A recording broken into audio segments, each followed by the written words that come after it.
Non, vous voulez faire court ce matin, en fait, hein, c'était ça. Non, mais c'est bon, ça va pour toi? Je peux prier pour toi? Ouais. Et puis pour nous aussi. Ouais. Bah, Seigneur, c'est vrai, on te loue, on te bénit pour ce qu'on a entendu ce matin. C'est vrai que ça fait chaud au cœur de voir que tu es à l'œuvre, tu es en train de travailler les cœurs, ta parole nous travaille, nous touche. Et j'aimerais te remettre Mathieu maintenant qui va nous apporter un temps de méditation, un temps de partage aussi autour de ta parole, qu'il soit béni au travers de ce que tu a mis sur son cœur pour nous, et puis donne-nous aussi à nous des cœurs attentifs et d'être réceptifs à ce que tu veux nous transmettre, parce que ta parole, c'est ce qui transforme nos cœurs et nos vies, Seigneur Jésus. Amen. Voilà. Bonjour à tous, ça me fait immensément plaisir d'être avec vous ce matin. J'avais cette petite parole qui résonnait dans mon cœur ce matin, je me disais, mais j'ai tellement hâte de vivre ce moment avec vous. Et comme il y a cette parole de Jésus juste avant le dernier repas où il dit à ses disciples, mais j'ai vivement désiré partager ce repas avec vous.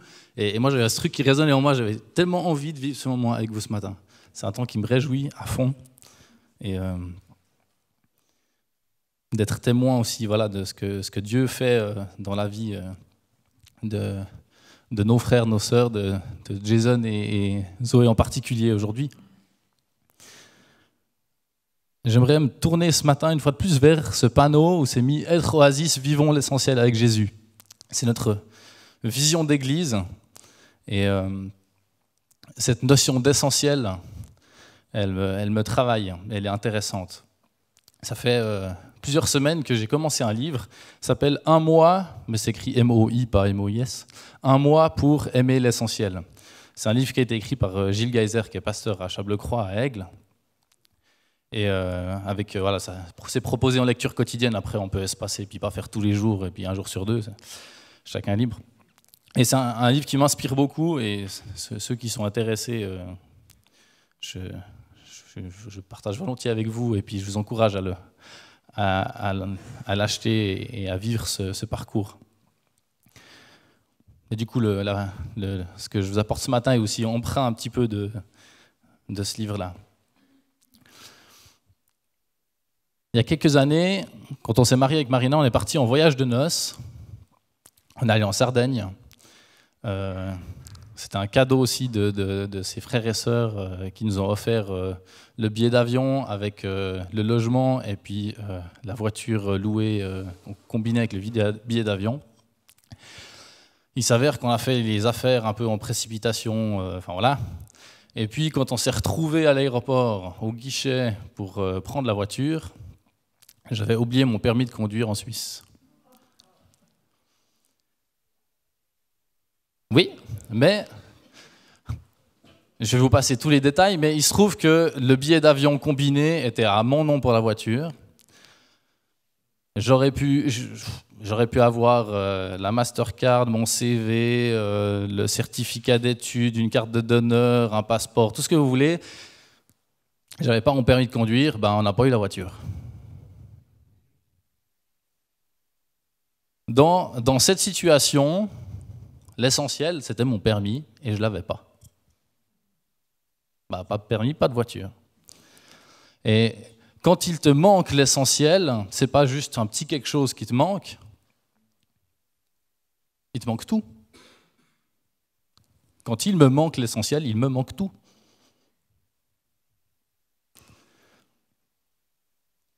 J'ai envie de vous lire les 3 premiers versets de 1 Corinthiens 13. Il y a écrit « Supposons que je parle les langues des êtres humains et même celles des anges. Si je n'ai pas l'amour, je ne suis rien qu'un métal qui résonne ou une cymbale bruyante. Je pourrais transmettre des messages reçus de la parole de Dieu, posséder toute la connaissance et comprendre tous les mystères. Je pourrais avoir la foi capable de déplacer des montagnes. Si je n'ai pas d'amour, je ne suis rien. Je pourrais distribuer tous mes biens aux affamés et même livrer mon corps aux flammes. Si je n'ai pas d'amour, cela ne me sert à rien. »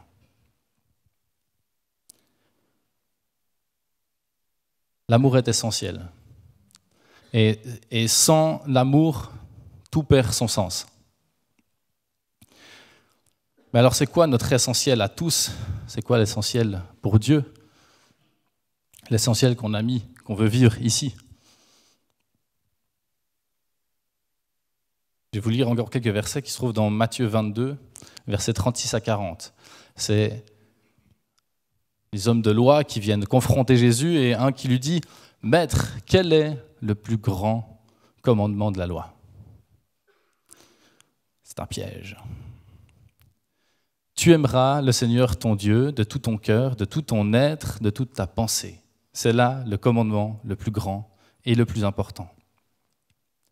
Et voici le second commandement, qui est d'une importance semblable. Tu aimeras ton prochain comme toi-même. Toute la loi de Moïse et tout l'enseignement des prophètes dépendent de ces deux commandements.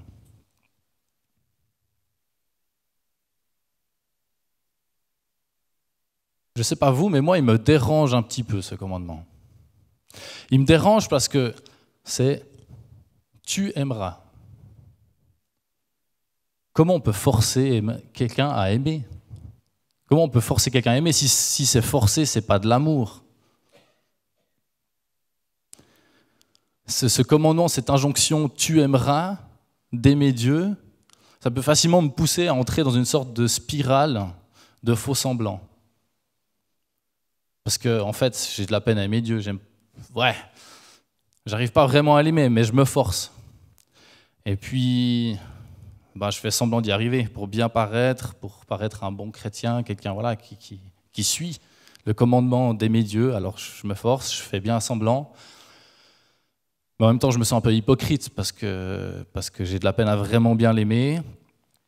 Puis je vois que je fais un peu semblant, alors j'ai l'impression de ne pas faire bien les choses, donc j'essaie de me forcer pour faire un peu mieux semblant.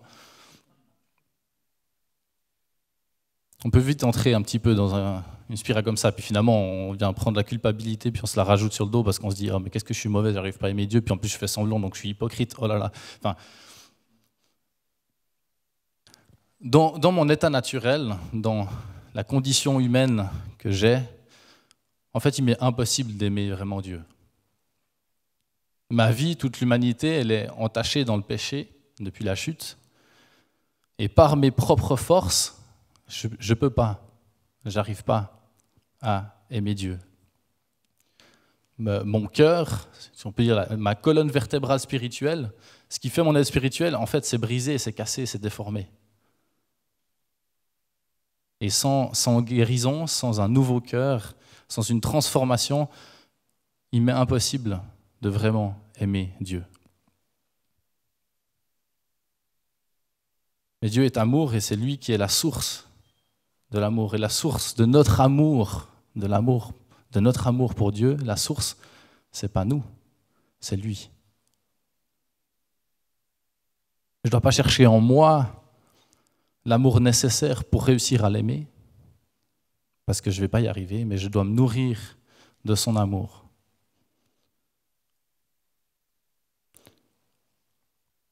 Pour mieux aimer Dieu, il ne faut pas vouloir mieux l'aimer, il ne faut pas vouloir mieux lui obéir pour mieux l'aimer, il faut mieux le connaître. Et c'est dans cette relation où on vient puiser en lui, qui est la source d'amour, on reçoit son amour, c'est dans cette connaissance de lui qu'on arrive et qu'on peut entrer dans un amour avec Dieu. Pour mieux l'aimer, il faut mieux le connaître. C'est là qu'intervient la puissance de la grâce. Quand j'enfreins la loi, même les lois qu'on a dans la vie de tous les jours, les lois qui régissent notre société, je mérite un jugement, une punition pour réparer mon tort. C'est la justice. Et puis combien c'est important la justice. Si je ne reçois pas la punition que je méritais, on peut appeler ça la miséricorde. Le juge m'acquitte, je ne reçois pas, j'aurais dû être puni. Je suis acquitté, je passe à côté. Soulagement.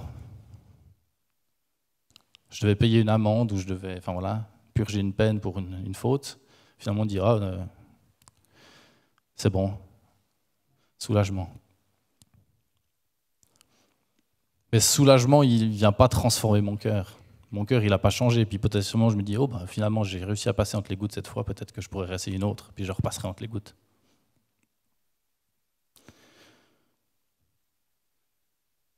Dans la grâce que Dieu nous accorde, non seulement je ne reçois pas la punition que j'aurais dû recevoir et que je méritais, mais Dieu me donne quelque chose que je n'ai jamais mérité. Non seulement je suis acquitté, je suis pardonné, je n'ai pas besoin de purger la peine que j'étais censé purger, mais je suis aimé et je reçois de Dieu son amour, la vie éternelle, une place avec lui. Et la grâce a ce don d'engendrer dans mon cœur de l'amour pour la personne qui m'a fait grâce. Quand quelqu'un me fait grâce et qui vient non seulement porter ce que j'aurais dû prendre, me l'enlever, mais en plus m'offrir quelque chose, naturellement mon cœur, il va commencer à développer de l'amour pour cette personne. Elle a fait bien au-delà. En plus, elle a porté pour moi et en plus, elle vient me donner quelque chose que jamais j'aurais mérité. C'est ça la puissance de la grâce, cet amour qui est déployé puis qui vient finalement naître en nous. Par la grâce, en Dieu qui est la source d'amour, je retrouve une capacité à aimer Dieu. Aimer Dieu entièrement, dans tout qui je suis, avec tous mes défauts aussi, mais dans tous les domaines de ma vie. Aimer Dieu entièrement, mais aussi aimer mon prochain, concrètement. Aimer Dieu, ce n'est pas juste quand je prie, quand je le loue, quand je viens le dimanche matin à l'église, quand je lis la Bible. Mon culte, c'est ma vie. Ton culte, c'est ta vie. C'est les instants que je vis maintenant, mais plus loin, avec des collègues, avec des amis, avec des voisins, dans mon travail, dans ce que je fais de tous les jours. Et voici le commandement second, qui est d'une importance semblable. Tu aimeras ton prochain comme toi-même. Ces deux commandements sont comme indissociables. On ne peut pas en prendre un et pas l'autre. Mon prochain, chaque être humain, chacun d'entre nous, on a été créé à l'image de Dieu. Créé à l'image de Dieu, c'est-à-dire qu'il m'est impossible d'aimer Dieu entièrement et de mépriser l'image de Dieu, mépriser quelqu'un qui est porteur de l'image de Dieu.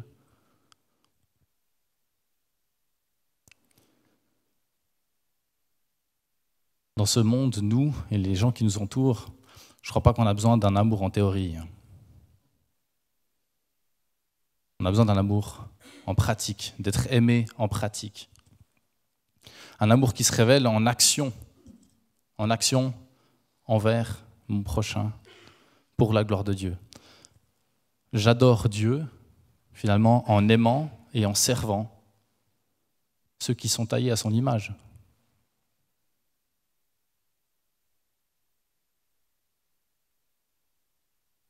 Et Dieu nous a rendus capables d'aimer, de servir, de pardonner, parce que lui-même, il nous a aimés le premier, il nous a servi en premier, il nous a pardonné en premier. Et c'est en lui qu'on peut puiser cet amour et qu'on peut puiser ce pardon. Alors, quelle est ma réponse? Quelle est ta réponse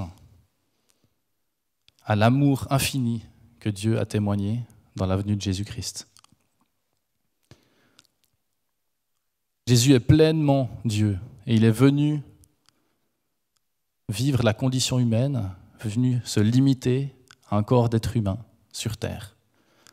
Il est venu subir la souffrance, payer la punition, porter le poids de mes fautes, de ce qui reposait sur moi, de ce qui reposait sur toi, sur toute l'humanité.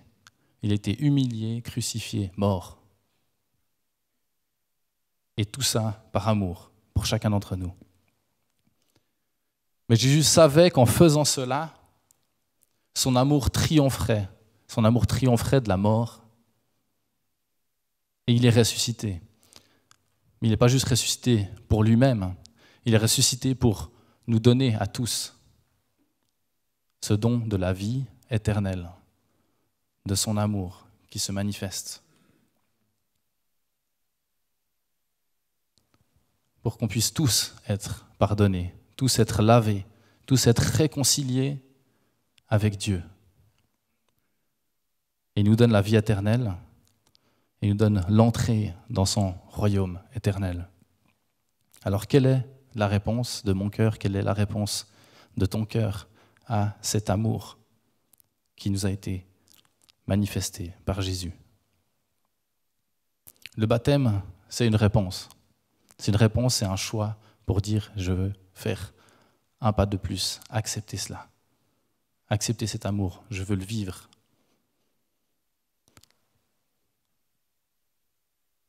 Le baptême, c'est une réponse qui dit je reconnais que Jésus, tu es le Fils de Dieu. Je reconnais que tu es mort pour mes fautes, mais que tu es ressuscité, que tu es vivant aujourd'hui. Je veux m'identifier à toi, Jésus, dans ta mort et dans ta résurrection, dans ta vie, t'accepter comme mon Sauveur et comme mon Seigneur. Le baptême, c'est ce symbole de quelque chose c'est un symbole visible, mais de quelque chose, une réalité intérieure qui est invisible, qu'on ne voit pas.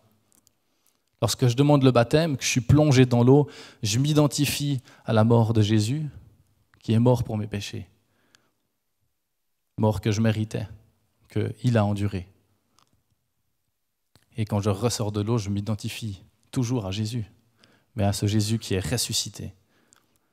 Ressuscité, vainqueur sur la mort, vainqueur sur mes péchés. Le baptême, c'est ce symbole de cette nouvelle naissance. Ce moment où j'ai reçu un nouveau cœur, un cœur capable, un cœur guéri, capable d'aimer Dieu, d'aimer mon prochain, d'aimer Dieu entièrement, d'aimer mon prochain concrètement. Aujourd'hui, Zoé et Jason vont passer par les eaux du baptême. Ils ont choisi de faire ce pas, cette réponse à Dieu. Et c'est ce qui nous réjouit et ce qui nous rassemble aussi aujourd'hui. Bonne nouvelle, on m'a dit le lac est assez grand pour qu'il y ait d'autres baptisés.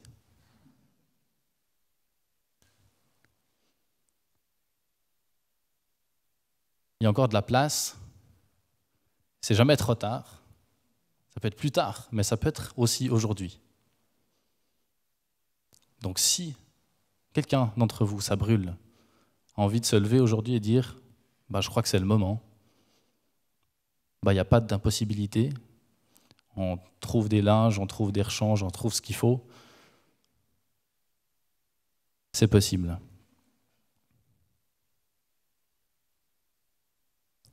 C'est même possible une fois qu'on est déjà, que les personnes sont passées à l'eau, puis on est encore au bord de l'eau. C'est possible. Il n'y a pas besoin que ce soit... Voilà. Mais peut-être que ça fait aussi longtemps que je suis Jésus, que j'ai fait ce choix de me faire baptiser, de le suivre, et que j'ai peut-être besoin de renouveler en moi ce choix, cette conscience de me dire, mais en fait, j'ai tellement besoin d'être rempli de ton amour, d'être à nouveau bouleversé par cette grâce que tu m'as donnée, pour à mon tour aimer en retour, t'aimer toi, aimer mon prochain. Alors j'aimerais vous inviter juste à quelques minutes de réflexion et je finirai par prier.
Merci Jésus pour ta vie